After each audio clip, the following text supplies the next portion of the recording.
Good morning student. आज हम पढ़ेंगे आमोदिनी पाठ्य पुस्तक के पाठ 12 को, जो है दीवार से कॉफ़ी। इसकी हेडिंग है दीवार से कॉफ़ी। एक जापान की कथा है। पाठ शुरू करने से पहले करेंगे हम शब्दार्थ। पहला शब्द है खुशहाली। दूसरा, खुशहाली का अर्थ है समृद्धि, प्रसिद्ध, लोकप्रिय, व्यवहार, चाल चलन। भाव विभोर, भाव से भरा हुआ या खुश। रवैया, आचरण, व्यवहार। माजरा, मामला। ठीक, तो चलिए पाठ शुरू करें। प्रतिध्वनि में कहा है कि यदि आप दूसरों की मदद कर सकते हैं तो अवश्य कीजिए।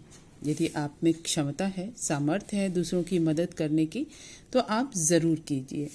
और यदि नहीं कर सकते तो कम से कम उन्हें नुकसान नहीं पहुंचाइए। ये कहा है दलाई लामा जी ने। उन्होंने कहा है कि यदि आप दूसरों की मदद कर सकते हैं तो ज़रूर कीजिए, और यदि नहीं कर सकते हैं, आप किसी की हेल्प नहीं कर सकते हैं, मदद नहीं कर सकते हैं, तो उनका नुकसान भी मत कीजिए। कम से कम उन्हें नुकसान नहीं पहुंचाइए। ठीक, ये कहानी चलिए देखते हैं। जापान की कथा है ये। जापान के टोक्यो शहर के निकट एक कस्बा अपनी खुशहाली के लिए प्रसिद्ध था। एक कस्बा था जो अपनी खुशहाली के लिए बहुत ही प्रसिद्ध था।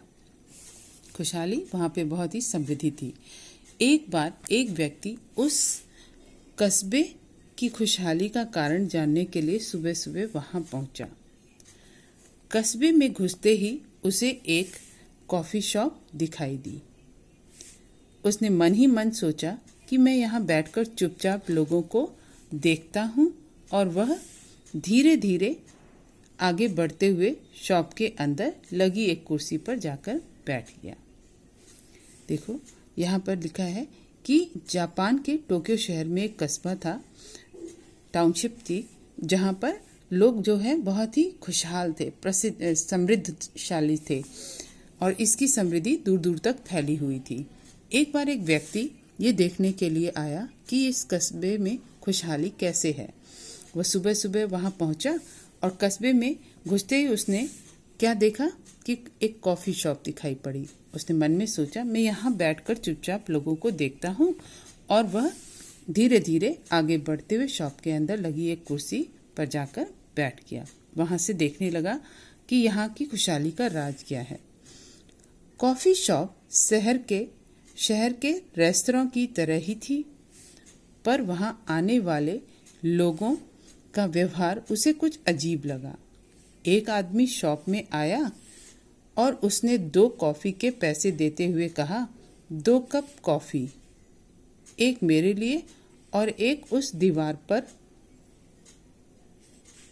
व्यक्ति दीवार की तरफ देखने लगा, लेकिन उसे वहाँ कोई नज़र नहीं आया। पर फिर भी उस आदमी को कॉफ़ी देने के बाद वेटर दीवार के पास गया और उस पर एक कागज़ चिपका दिया, जिस पर 1 कप कॉफ़ी लिखा था। अब वो आदमी जो है रेस्टोरेंट उसमें घुस गया, कॉफ़ी शॉप में, और वहाँ बैठकर देख रहा था। एक अजीब सी बात हुई। उसने देखा कि एक आदमी जो है शॉप में आया, कॉफ़ी शॉप में, उसने 2 कॉफ़ी मंगवाई। उसने कहा, एक मेरे लिए और एक उस दीवार के लिए। अब जो पहले आदमी बैठा हुआ था, जो पता करने आया था कि यहाँ के कस्बे का राज क्या है, वो दीवार की तरफ देखने लगा। वहाँ उसे कोई दिखाई नहीं पड़ा। वो सोच रहा था कि दीवार की तरफ भी कोई बैठा होगा, शायद इस आदमी ने एक अपने लिए कॉफ़ी मंगवाई है, एक जो दीवार के पास बैठा है वहाँ उसके लिए मंगवाई है, पर दीवार के पास तो कोई था ही नहीं।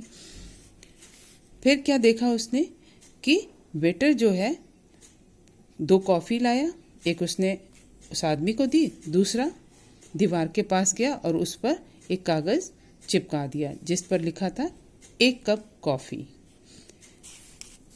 व्यक्ति समझ नहीं पाया आखिर माजरा क्या है। व्यक्ति को समझ ही नहीं आया कि क्या चल रहा है। एक इंसान जो है अपने लिए कॉफ़ी मंगाता है, दूसरा दीवार के लिए मंगा रहा है। उसे कुछ समझ नहीं आ रहा था। उसने सोचा कि कुछ देर और बैठता हूँ और समझने की कोशिश करता हूँ। फिर वो वहीं बैठा रहा। थोड़ी देर बाद एक गरीब मजदूर वहाँ आया। उसके कपड़े फटे पुराने थे, पर फिर भी वह पूरे आत्मविश्वास के साथ शॉप में घुसा और आराम से एक कुर्सी पर बैठ गया। व्यक्ति जो था वो देख रहा था कि एक गरीब जो मजदूर वहाँ पर आया, उसके कपड़े भी फटे पुराने थे और वो लेकिन कॉफ़ी शॉप में बड़े ही आत्मविश्वास के साथ आया कि बहुत जैसे पैसे हों उसके पास और शॉप में घुसकर कॉफ़ी खरीद लेगा। वो पूरे आत्मविश्वास के साथ अंदर घुसा और एक कुर्सी पर आराम से बैठ गया। व्यक्ति सोच रहा था कि एक मजदूर के लिए कॉफ़ी पर इतने पैसे बर्बाद करना कोई समझदारी नहीं है। तभी वेटर मजदूर के पास ऑर्डर लेने पहुंचा। अब जो व्यक्ति देख रहा था कि गरीब जो है आया तो है अंदर और इतना गरीब है, इसको तो कॉफ़ी पे पैसे बर्बाद नहीं करने चाहिए। तभी वेटर वहाँ आता है और मजदूर के पास आकर बोलता है, ऑर्डर लेने के लिए बोलता है, सर आपका ऑर्डर प्लीज़। वेटर बोला, दीवार से एक कप कॉफ़ी। मजदूर ने जवाब दिया, दीवार से एक कप कॉफ़ी, ये मजदूर ने कहा। वेटर ने मजदूर से बिना पैसे लिए एक कप कॉफ़ी दी और दीवार पर लगे ढेर सारे कागज के टुकड़ों में से एक कप कॉफ़ी लिखा एक टुकड़ा निकालकर कूड़ेदान में फेंक दिया। वेटर ने क्या किया कि मजदूर को कॉफ़ी दी और दीवार के पास गया जहाँ पर उसने पेपर चिपका रखे थे, बहुत सारे पेपर थे, उसमें लिखा हुआ था एक कप कॉफ़ी।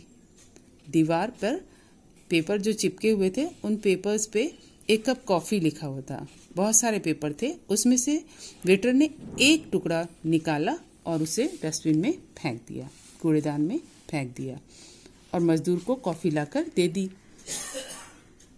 व्यक्ति को अब सारी बात समझ में आ गई। जो व्यक्ति पता करने आया था ना कि ये कस्बा खुशहाल क्यों है, उसे सारी बात समझ में आ गई।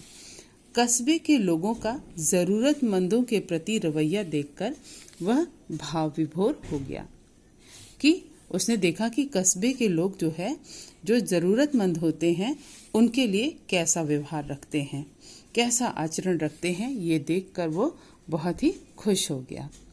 उसे लगा सचमुच लोगों ने मदद का कितना अच्छा तरीका निकाला है। किसी की मदद कर रहे हैं लेकिन बिना बताए। जहाँ एक गरीब मजदूर भी बिना अपना आत्मसम्मान कम किए एक अच्छी सी कॉफ़ी शॉप में खाने पीने का आनंद ले सकता है। अब वह कस्बे की खुशहाली का कारण जान चुका था। इन्हीं विचारों के साथ वह अपने शहर लौट गया। अब उसे पता चल गया कि कस्बे के लोग खुशहाल क्यों हैं, क्योंकि लोग बिना बताए लोगों की मदद करते हैं। और जो है ये जान गया था और इन्हीं विचारों के साथ वह अपने शहर लौट गया। जीवन मूल्य क्या है इस कहानी का? हमें हमेशा गरीबों और ज़रूरतमंदों की मदद करनी चाहिए। जो ज़रूरतमंद होते हैं, जिन्हें आपकी ज़रूरत होती है, उनकी मदद ज़रूर करनी चाहिए। तो पाठ यहाँ पर समाप्त होता है। पाठ को आप सही उच्चारण के साथ पढ़ेंगे और समझेंगे। ठीक।